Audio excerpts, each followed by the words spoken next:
Hello বন্ধুরা, কে কোথা থেকে আমার ভিডিওটা দেখতেছো আমি জানি না।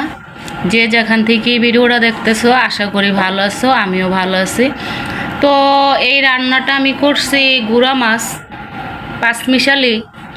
পাঁচমিশালি গুঁড়া মাছ বুঝো। এটা আছে পুঁটি আছে, যে মলাই আছে, তারপরে বজরি আছে, চান্দা মাছ আছে। তো এটা আমি ডাটা আলু পেঁয়াজ দিয়ে রান্না করছি। তো রান্নাটা খুবই লোভনীয় হয়েছে। আমি পুরো রান্নাটা তোমাদের সাথে আজকে শেয়ার করলাম না, আমি বইলা দিতেছি রান্নাটা কিভাবে, কারণ আমার সময় হাতে খুব সময় কম ছিল। ঠিক আছে, তার জন্য আর কি আমি পুরো রান্নাটা শেয়ার করে নাই, কিন্তু বইলা দিতেছি। আমি ডাটা প্রথমে আমি ভাপ দিয়ে নিছি, তারপরে আলু পেঁয়াজ আর ডাটা একসাথে কষাইছি, কিন্তু মাছটা আমি আলাদা করে একটু ভাইজা নিছি। তো এটার মধ্যে আমি দিছি শুধু পেঁয়াজ আর রসুন, কিছু না, আদা রসুন আর কিছুই দেই নাই। পেঁয়াজ দিছি, হালকা একটু জিরা দিছি, এটা সোমবারে দিছি। তো ডাটার সাথে এই পেঁয়াজটা কুচাইয়া দিয়ে দিছি। তো যখন কষানো হয়ে গেছে তখন আমি ভাইজা রাখা গুঁড়া মাছটা দিয়ে দিছি। দেখো কত সুন্দর লোভনীয় তরকারিটা হয়েছে। আমি তারপরে ঝোলটা দিয়ে দিছি। এখন দেখো ঝোলটা কত সুন্দর লোভনীয়। তবে এরকম যে তোমাদের খাইতে হইব আমি বলতেছি না, তোমরা মাখা মাখাও খাইতে পারো, কিন্তু আমি মাখা মাখাও খাই। ঠিক আছে, আমি মাখা মাখাও খাই। আর পাঁচমিশালি মাছ, এটা তাজা মাছটা ছিল।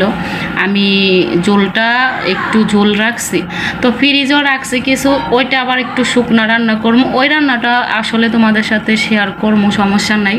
তো এটা একটু ঝোল ঝোল করছি, আর ওটা তোমার একটু শুকনা শুকনা রান্না করবো। তো তোমার অনেকে চচ্চড়িও খায়, ঠিক আছে, অনেকে মাখা মাখা খায়, অনেকে চচ্চড়ি খায়। এটা যার যার ব্যক্তিগত বিষয়, যার যেরকম ইচ্ছে আর কি, বুঝছো।